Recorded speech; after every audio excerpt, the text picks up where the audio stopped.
Hello and welcome to the CoJMC Crashcourse, where me and two guests talk about what you can expect to get out of each major here at the College of Journalism and Mass Communications at UNL. I'm your host, Henry Goodwin, and today we're talking about broadcasting. So I'm here with Associate Professor of Practice, Kaci Richter. Kaci, how are you? I'm doing great. Yourself? I'm doing good. Just happy to be here. And I am also lucky to be joined by broadcasting major Leilany Diaz. Leilany, how are you? I'm doing good, and you? Good. I'm doing good. Kaci, what can students kind of expect to get out of broadcasting? So broadcasting it's an interesting major because the title itself doesn't always mean something to students, right? The way that they consume media isn't often through traditional broadcast outlets. Like a lot of students aren't coming in having listened to a ton of over-the-air radio or watching, the nightly news.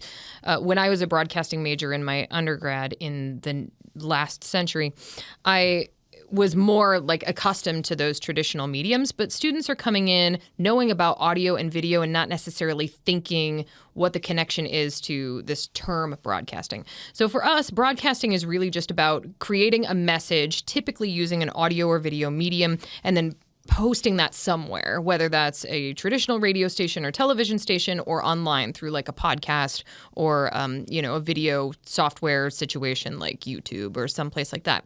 So you can do all of those things in broadcasting. The great thing about CoJMC is everybody has the same core. So you take communication design and kind of learn a bit about a lot of things: photo, audio, video, but also web and all of that stuff, right? Visual communication stuff.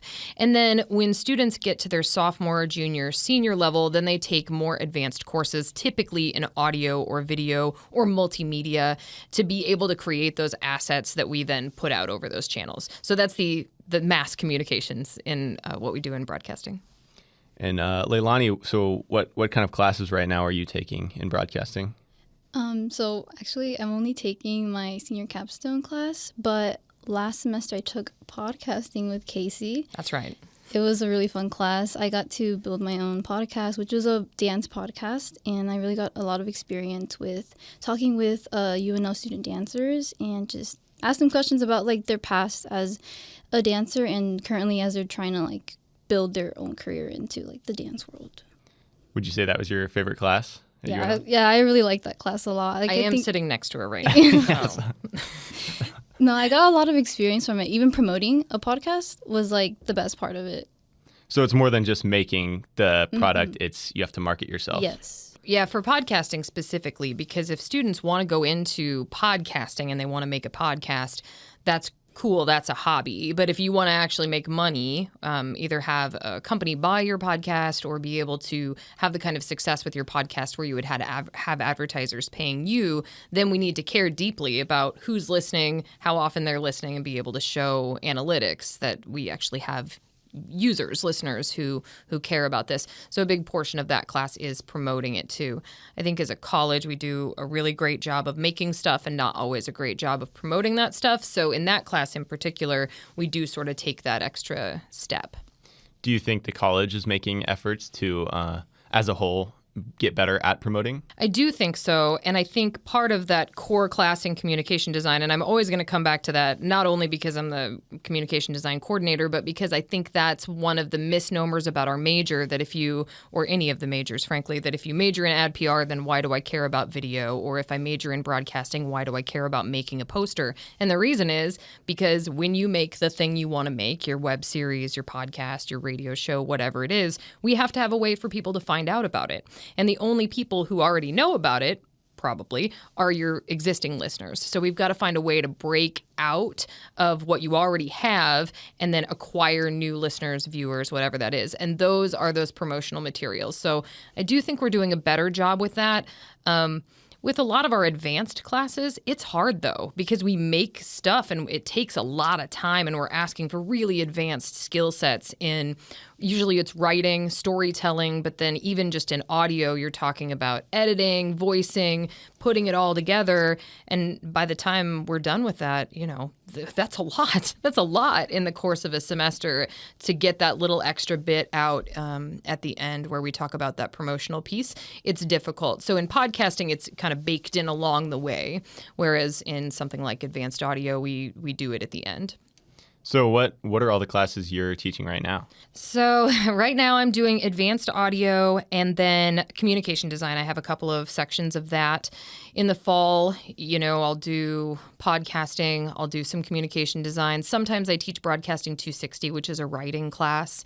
So I move around a lot. And you'll find that with the faculty in the building is we're one college and we have majors, but we don't have any departments. So we have ad PR, we have broadcasting, we have sports, we have journalism, but a lot of the faculty go between programs.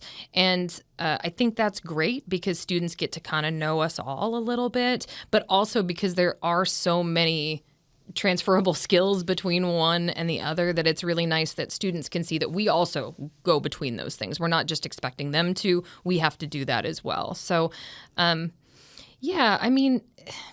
broadcasting, like I said, it sounds kind of, old-timey or whatever, but we're not all trying to be Walter Cronkite, right? We have things that we want to create, that we want to put out in the world.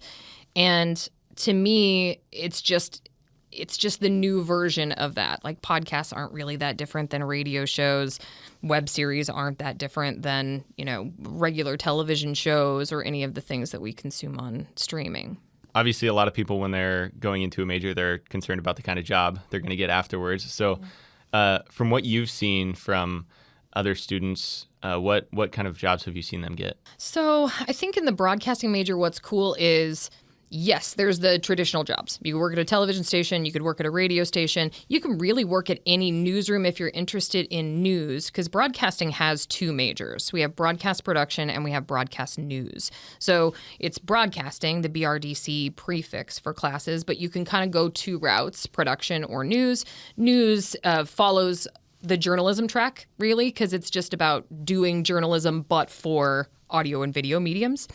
Whereas broadcast production is a little bit more about, you could be talent, you could be behind the scenes, but it's not necessarily about creating a news product. It's creating all of the other things that we see in the world, whether those are scripted dramas or comedies, short form stuff, production, like commercials and that kind of stuff. So you could do either one of those things, and the jobs are going to totally depend on which path you take. So the types of jobs. Traditional stuff, radio, television.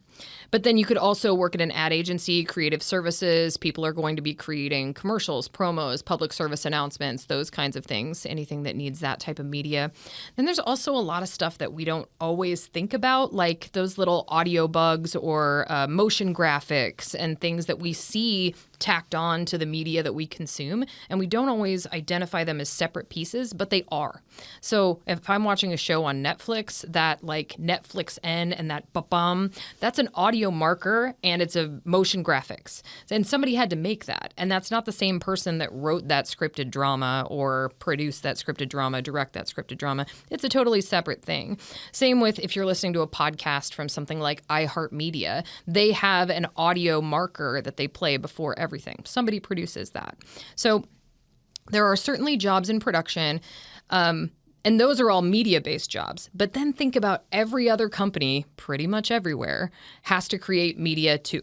So whether that's an internal podcast that, say, you worked for Gallup, right, and they wanted to do an internal weekly podcast for only Gallup employees because it's a big, huge company, somebody needs to make that. If you want, we have a student who works at Union Pacific right now. He's not a train conductor or anything. He makes videos. He makes promotional videos. So almost every company of any size needs media made, audio media, video media, photo, things like that. And they also need things written with it, whether the production ultimately is promotional or whether it's news-based or it's informative, whatever you're doing. Almost every company needs media. So these skills are super transferable to almost any place, right? All right, Leilany, what has been your favorite part about the J School? So for me, it's like, since I do more of like media production, it's just more like creating like just really creative and impactful like stories, because most of the things I've done sorry, is like video and audio. And like with audio, I enjoyed more of like just creating that script, and then actually interviewing people, like going out and interviewing people is like the fun part, because I get to know the person, and then getting to like create that script and then add those nat sounds, because that's what like makes it more like engaging and interesting.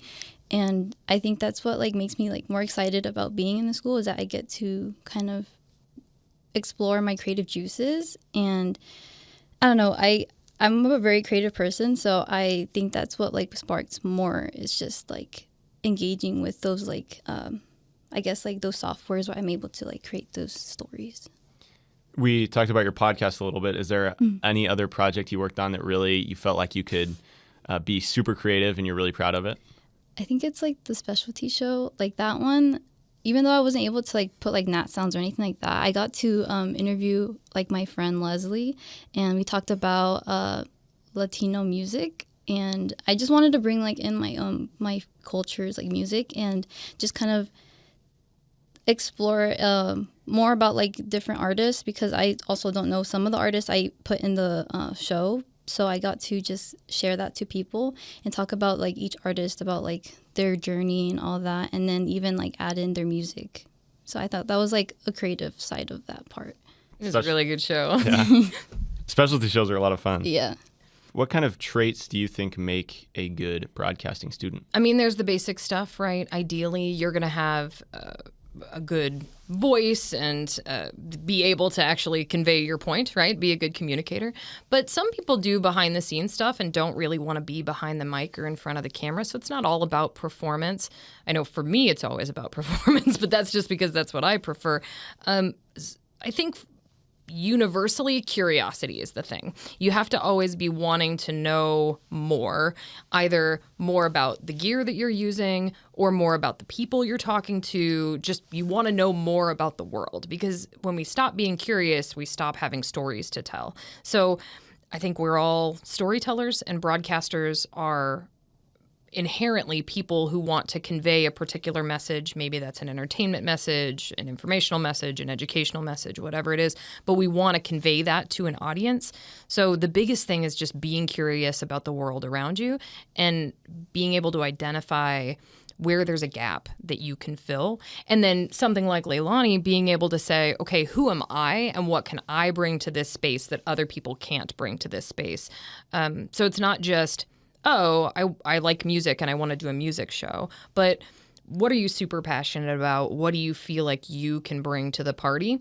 That's the biggest thing. So connecting, wanting to communicate, being curious, and then finding that thing inside you that you really want to make the world know about, right? Or to help the world know about, or to convey. Bringing all those things together is kind of key. And that's all the projects that she was talking about. It's bringing the things that she already does well or wants to know more about, and then seeking out other people who can help her know, or different pieces of equipment that she can use to do the thing. But always finding that next thing to do, always being curious. Beyond coursework, what are some other ways students can get involved? Because, it's very hands-on, it's very, experience-based. So what are some ways, either be it programs on campus or internships with other companies? Yeah, there are a lot of places. I mean, any place that lots of places have internship programs, right? So I am always talking to students about, don't just look at media companies. Really look outside of those companies. If you're not sure you want a media-specific experience or a news-specific experience, look everywhere for communication interns, for media interns, because everybody needs them. Everybody wants what you have. If you are a broadcasting major, everybody wants what you have. So there's really no place not to look, which is overwhelming and very intimidating for students. There are clubs on campus for sure. We have clubs here in the college like SPJ. We are always entering students for awards. Midwest Broadcast Journalists Association is one of the competitions, and I don't even know what you would call it. I guess it's just an association that we just went to their convention last week. There's BEA, that's Broadcast Education Association. So there's lots of those kind of national organizations. And here in Nebraska, the Nebraska Broadcasters Association, they're great. They do scholarships, but also they have training. They have an annual convention that people can go to with workshops and stuff. So there's a myriad ways to get involved. At the most basic level, just like grabbing a shift on KRNU or becoming part of the Experience Lab through Nebraska Nightly or Production House or any of the Experience Lab programs. Even being a lab assistant downstairs, like that kind of stuff matters because you get reps with all the gear. It sounds very silly, and this is not a formal opportunity, but I'm a big advocate of just checking some stuff out at the checkout room. Like, just go down and grab some stuff. Like, go grab a GoPro and just, I don't know, go for a bike ride. Like, figure out what things do. Because for me, the benefit of being here, not only do we have world-class faculty and all those kinds of things, and that's great, but the thing about here is students are never going to be in an environment where they have this much access to this much equipment and software all in the same place that they don't have to pay for it. So the key is, like, again, curiosity, getting your hands on all that stuff while you're here, figuring out what you like, figuring out what you don't, and then that way you can build your own inventory of gear just for you. So going down and taking all of those opportunities, just grabbing an Osmo Pocket, grabbing a little Rode wireless Go mic. I take stuff home all the time and, try it out on kids, take pictures of animals, whatever, and just try new things. So I don't know. The opportunities are kind of what you make of them, but they're not always through formal sources. Some of that has to kind of be your own intellectual curiosity. Yeah, there's definitely a lot of opportunity from what I've seen. You can come up to this room, make a podcast. Yeah, Let's exactly. go. Yep. Anyone can come. Anyone can check it out. That's right. Yeah, you just come sit down, turn on a microphone, and they'll let you put anything on the internet, Henry. It's just true. It's so great for that reason. Yeah, no, that is the best thing about it. Guess I got one more question. And it's just kind of general, what is your guys' favorite aspect of broadcasting? What makes it so great to you guys? For me, since I'm more focused on like audio production, it's just more of creating those audio stories. Like, I think like I'm someone who enjoys like asking people questions and just have them like talk about themselves or anything, because like people like talking about themselves. So yeah, like I just love asking people questions about their experiences or anything like that, and just being able to then adapt that into a story is just like the best part of it all. And even like then it also could impact other people if they go and listen to it, like, wow, like I did not know like this person was going through it, or I don't know, anything like that. It's like a privilege to be able to create stories that impact those people or other people in that community. Yeah, your homework is literally getting to know people. Yes. Isn't that the best? Yeah. Yeah, I mean, it's very similar for me, honestly, just getting to tell people stories, but also getting to hear the work that students make is my favorite thing. They think about things in a way that I don't necessarily think about things because, we're different. We're different ages. We come from different places. And so there are times where students will bring something to class and I'm like, I totally wouldn't have done this way, but this is much better. This is much better than I would have thought or that I would have produced it. And so just the constant influx of new ideas, because again, if we're doing our jobs, we're all staying curious, we're all communicating, we're all, together. We're one big community. I can't get enough of it. It's my favorite thing. Well, I think that is all the time we have for today. So thank you to Kaci and Leilany for joining me. Next time, we're going to be talking about journalism. And until then, thank you for tuning in to the CoJMC Crash Course.